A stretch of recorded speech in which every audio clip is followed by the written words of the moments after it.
Hello, my name is Antoine Sandoz-Lenoir, and I'm going to present you the performance of Tyson Food Company. First of all, let's take a look at the summary. In the first part, we are going to make an analysis of the company performance, with the presentation of the company, the profitability analysis, the capital structure analysis, and the market performance analysis. Then, in the second part, we are going to compare the three companies. Let's take a look at the company we are going to analyze the performance, which is Tyson Foods, Inc., an American multinational corporation founded in 1935 and based in Springdale, Arkansas, that operates in the food industry. The company is the world's second largest processor and marketer of chicken, beef and pork, after JBS SA, and annually exports the largest percentage of beef out of the United States. Now, for the profitability analysis, the profitability ratios define a group of financial metrics that are used to assess a business' ability to generate earnings relative to its revenue, operating costs, balance sheet assets, and shareholders' equity over time, using data from a specific point in time.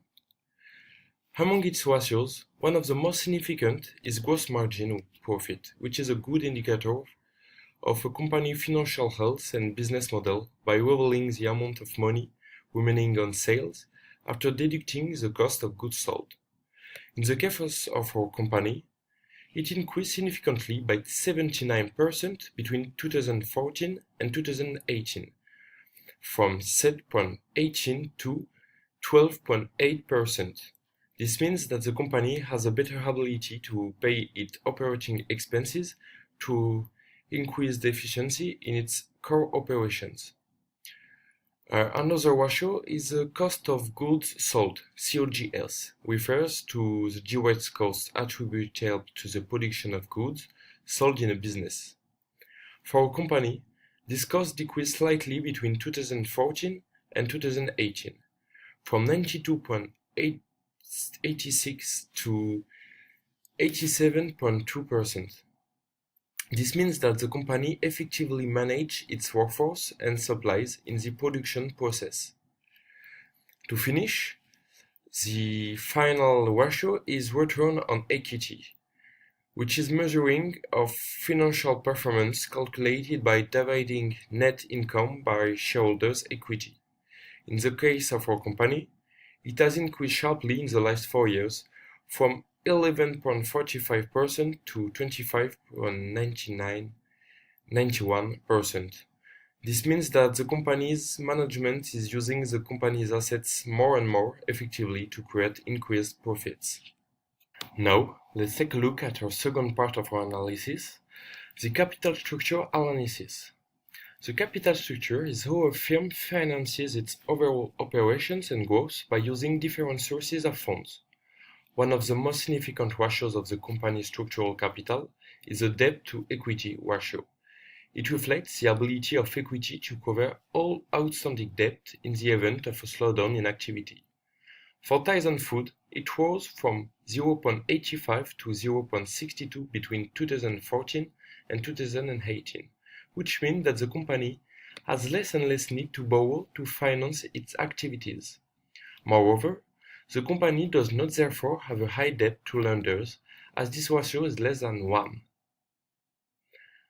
Then, there is the total current assets, which represent all of a company's assets that are expected to be readily sold, consumed, used, or depleted in standard business transactions, which may result in their conversion into a cash surrender value in the next financial year. These have decreased almost constantly between 2014 and 2018, from 25.97% to almost 20%.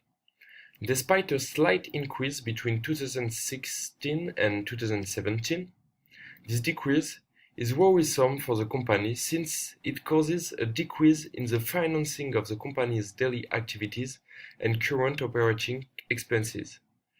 It also means a decrease in liquid assets for the company. To finish, there is a long-term debt which consists of borrowing and financial obligation with a term of more than 1 year. A company's long-term debt includes any financing or leasing obligations that mature after a 12-month period.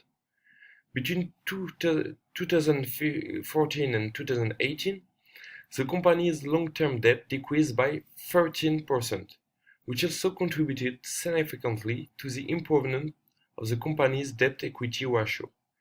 This decrease shows that the company has finished repaying some of its borrowing and that it does not have a significant need for immediate capital to finance its activities, and that it is therefore gaining independence from its creditors, which is a good thing. To finish this part, let's take a look at the market performance analysis of this company. The market performance refers to the final results of the relationship between selling price and cost, production size, production efficiency, technology, and product progressiveness. Market performance ratios help to assess the economic situation of publicly traded companies and can play a role in identifying stocks that may be overvalued, undervalued, or valued at a fair price. First of all, the market price per share is the dollar amount that investors are willing to pay for a share of a company's shares. The price of this company's share rose sharply between 2014 and 2017, from $39 to $76, showing market confidence in the company over this period. However, there is a decrease in the share between 2017 and 2018, with a share falling back to $52. This shows that the value that the market currently assigns to each share of the company has declined due to a loss of confidence in the company. Then, for the book per share, which is calculated as the total amount of shareholders' equity divided by the number of shares outstanding, this measure provides a benchmark for determining whether the market value per share is higher or lower, which can be used as a basis for a decision to buy or sell shares. This ratio shows that the company is in excellent shape, as it doubled between 2014 and 2018, from $14 to $29. In addition, the fact that the market value is much higher than this book value shows that the financial markets could probably be a bull market. To finish, another element to assess a company market performance is earnings per share. Earnings per share is a portion of a company's earnings allocated to each ordinary share. Earnings per share is used as an indicator of a company's profitability. Here, this indicator quadrupled between 2014 and 2018, from $2.37 to $8.19, reflecting renewed investor confidence and a strong company with a bright future. Now, I'm going to compare the different performance of 3 different companies. As a supplier of goods, it is important to know the performance of companies in the same sector in order to determine which one will be the most successful in order to do business with, and therefore remain competitive. The 3 companies to be compared are Tyson Food, Dwarf Fortress, and Kraft Food, based on the performances of these companies between 2014 and 2018. First, in terms of profitability, we found that TFCT gross margin had almost doubled between 2014 and 2018, while DF had seen a smaller increase and KHC had remained stagnant. Then, concerning earnings before taxes, TFCT earnings before taxes has also doubled during this period, while KHC decreased on its side and DF decreased in the negative, showing that the latter two are in difficulty to generate income on their operations. In addition, in terms of market competitiveness, DF ratios stagnate at best and declined in most cases. This loss of investor confidence is legitimate and the company must react quickly if it does not want to go bankrupt. TFCT remains the best with, as we have seen previously, ratios that have almost all doubled in this sector, reflecting a dynamic company. Finally, the KHC ratio is good but stagnates or increases very slightly. Then, I will say that as a supplier, I will also take into account the payment period, which is the average number of days a company takes to pay its invoices. For this ratio, Tyson Food is ahead of its competitors with an average of 18 days when Dwarf Fortress is at 26 and KFC at 93.